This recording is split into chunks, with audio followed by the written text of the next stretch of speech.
नमस्कार. प्रियांकाज ब्लॉग मराठी आपल्या चॅनलवर पुन्हा एकदा तुम्हा सर्वांचं खूप खूप खूप स्वागत.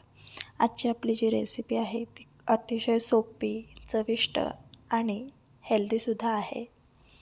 ही ही रेसिपी आपल्याला घरी अगदी अर्ध्या तासात तयार होते.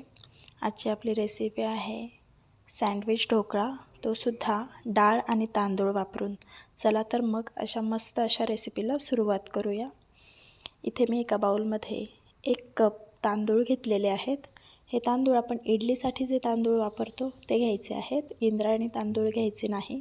तांदूळ 2 ते 3 पाण्याने व्यवस्थित धुतलेले आहेत आणि ते अर्ध्या तासासाठी भिजायला ठेवलेले आहेत. व्यवस्थित झाकून ठेवलेले आहेत भिजण्यासाठी. इथे दुसऱ्या बाउलमध्ये अर्धा कप डाळ घेतलेली आहे. उडदाची, अर्धा कप मुगाची डाळ घेतलेली आहे. यासुद्धा डाळी व्यवस्थित धुवून अर्ध्या तासासाठी भिजण्यासाठी ठेवते आहे. डाळींमध्ये थोडं जास्त पाणी घालायचं, डाळ जास्त पाणी शोषून घेते. आणि 1 चमचा मेथी दाणे घातलेले आहेत. व्यवस्थित झाकून ठेवलेली आहे ही डाळ. इथे अर्धा कप पोहे घेतलेले आहेत. ते सुद्धा व्यवस्थित धुवून ठेवलेले आहेत. आता आपल्याला चटणीसाठी लागणारं साहित्य बघूया. इथे मी कोथिंबीर घेतलेली आहे 1 वाटीभर. त्याच्यामध्ये थोडीशी डार्क हिरवी काळ्या पाठीची म्हणतात त्याला आमच्याकडे, ती मिरची घेतलेली आहे. लसणाच्या पाकळ्या घेतलेल्या आहेत 3 ते 4. आमचूर पावडर घेतलेली आहे. मीठ घेतलेलं आहे आणि थोडंसं जिरे घेतलेलं आहे. थोडं पाणी घालून हे व्यवस्थित चटणी अशी छान बारीक वाटून घेतलेली आहे. इथे अर्ध्या तासानंतर तांदूळ व्यवस्थित छान भिजलेले आहेत. मिक्सर जारमध्ये तांदूळ वाटून घेणार आहे आता मी. तांदूळ छान व्यवस्थित वाटून घेतलेले आहेत.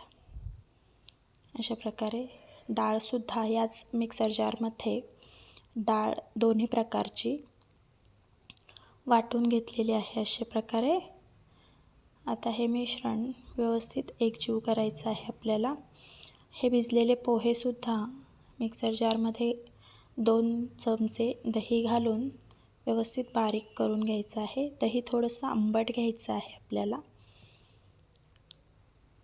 हे सुद्धा एक मिश्रण एकजीव करायचं आहे. ह्याच्यामध्ये मीठ आणि खाण्याचा सोडा घातलेला आहे मी.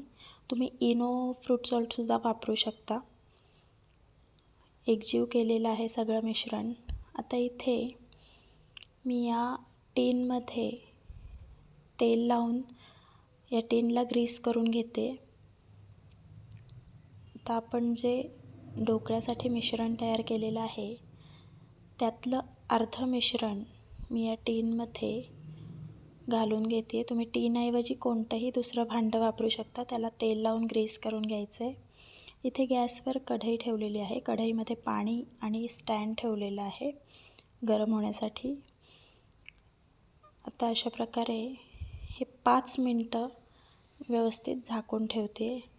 आपण वाटलेली जी चटणी आहे त्या चटणीमध्ये ढोकळ्याच्या मिश्रणाचं 3 ते 4 चमचे मिश्रण घ्यायचं आहे आणि ते या चटणीमध्ये एकजीव करून घ्यायचे. अशा प्रकारे व्यवस्थित एकजीव करून घ्यायचं आहे. आपण ढोकळ्याचं जे मिश्रण केलेलं आहे त्याच्यामध्ये उडदाची डाळ जी वापरलेली आहे, उडदाची डाळ अर्धी आणि मुगाची डाळ अर्धी, तर तुम्ही एकत्रही एक डाळही वापरू शकता. आता आपण चटणीचं जे मिश्रण केलेलं आहे ते याच्यावर एक लेयर द्यायचं आहे आणि 5 मिनटांसाठी सेट होण्यासाठी ठेवायचं आहे झाकण लावून. त्याचबरोबर 5 मिनटांनंतर उरलेलं जे मिश्रण आहे ते सुद्धा अशाच प्रकारे लेयर द्यायचं आहे आणि 10 मिनटांनंतर अशा प्रकारे आपला ढोकळा तयार झालेला आपल्याला मिळेल. टूथपिकच्या साहाय्याने ढोकळा तयार झाला आहे की नाही हे चेक करू शकता तुम्ही. थंड झाल्यानंतर अशा प्रकारे या मोल्डमधून मी ढोकळा असा एका मोठ्या डिशमध्ये काढून घेतलेला आहे. आता ढोकळ्यावर घालण्यासाठी फोडणीची तयारी करते. इथे तेल घातलेलं आहे फोडणीच्या कढईमध्ये, त्याचबरोबर मिरच्या आणि मोहरी घातलेली आहे. त्याचबरोबर कढीपत्ता घालून व्यवस्थित असे फोडणी तयार केलेली आहे. त्याचबरोबर या फोडणीमध्ये पांढरे तेलसुद्धा वापरलेले आहेत. अशा प्रकारे व्यवस्थित फोडणी या ढोकळ्यावर घालून घेतलेली आहे आणि असे आपल्याला हवे त्या आकारात कट करून घ्यायचा आहे ढोकळा. इथे मी अशा प्रकारे कट करून घेते. अतिशय स्पॉन्जी असा ढोकळा तयार झालेला आहे.